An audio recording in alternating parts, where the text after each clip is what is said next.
Hi guys, welcome back to my channel Life of Paramed with Saloni, and in today's video I am going to talk about a very important drug which is asked in exam as well as in our Viva practicals also, atropine.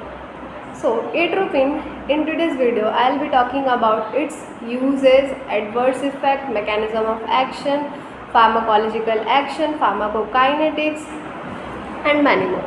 So starting with the drug atropine. What is atropine and how it is classified and it comes under which class of drug?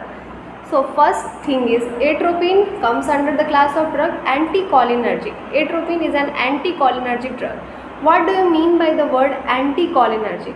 So basically anticholinergics are the drugs that will inhibit the action of acetylcholine. Inhibit means stopping the action of acetylcholine. Now what is acetylcholine? Acetylcholine is a very important neurotransmitter that helps to send signal from our body to the brain. Okay, so what these anticholinergic drugs are doing, they are inhibiting. Inhibiting means stopping the action of acetylcholine. So signals are not transmitted through the brain. Okay, so atropine is classified as an anticholinergic drug. Talking about the chemical structure or chemical properties of the drug, atropine comes under the classification of natural occurring alkaloids and it is obtained from Atropa belladonna. Now naturally occurring alkaloids, what do you mean by that? So naturally occurring alkaloids means these are obtained naturally in nature, and alkaloids are the plants that are highly poisonous. Okay, so atropine is obtained from that and it is classified as naturally occurring alkaloids. The plants which it is obtained is Atropa belladonna. It is a racemic mixture of D and I isomers of hyoscyamine. Okay, so in which D and I isomers, I isomer of atropine is mostly active.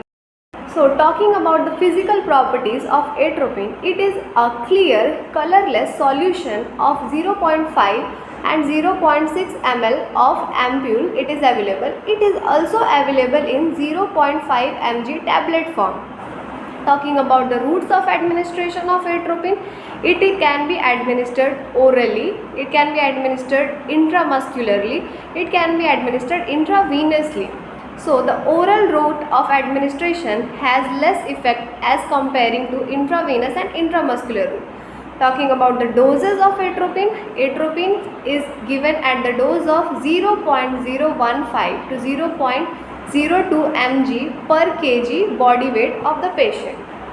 Now, this was about the features of atropine and routes and doses of administration of atropine. So now I'll tell you the mechanism of action, how atropine works on our system.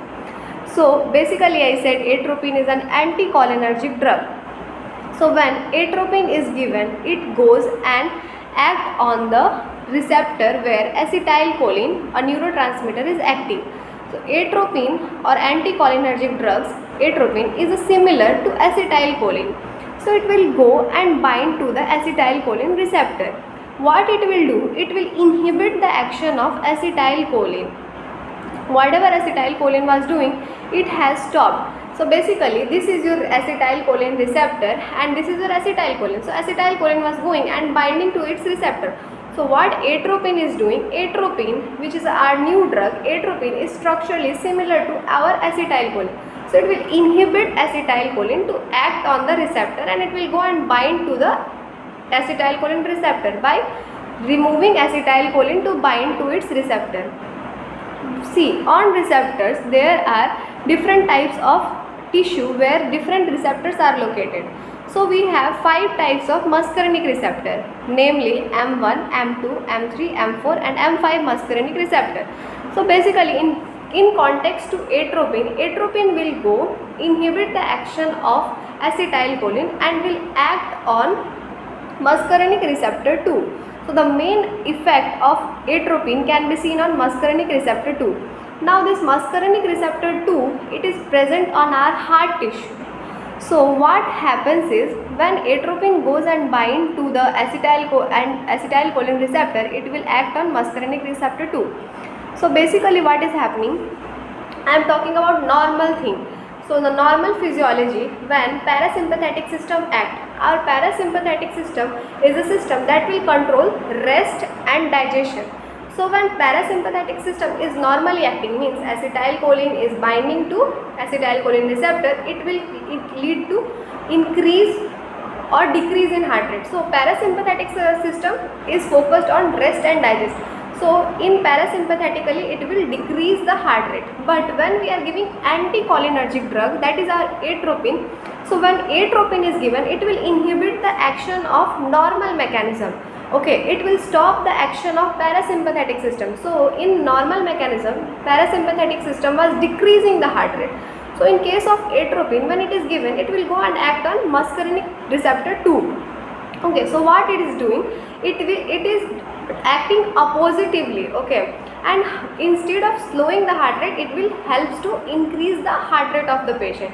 So basically the main mechanism of action of atropine is it will go and inhibit the action of acetylcholine by binding to acetylcholine receptor and act as an antagonism of acetylcholine and exerts its action by acting on muscarinic receptor 2. Then this was the normal mechanism of action of atropine.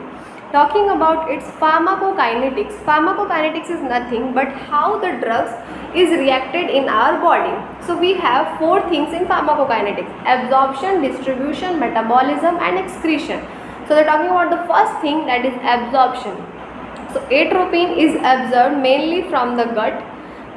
Distribution, it is 50% distributed in plasma protein. Metabolism, it is metabolized in liver and tissue to atropine and tropic acid. Then excretion, it is 94% excreted via urine and remaining are excreted unchanged via urine only. The bioavailability of the drug is 2.4 hours.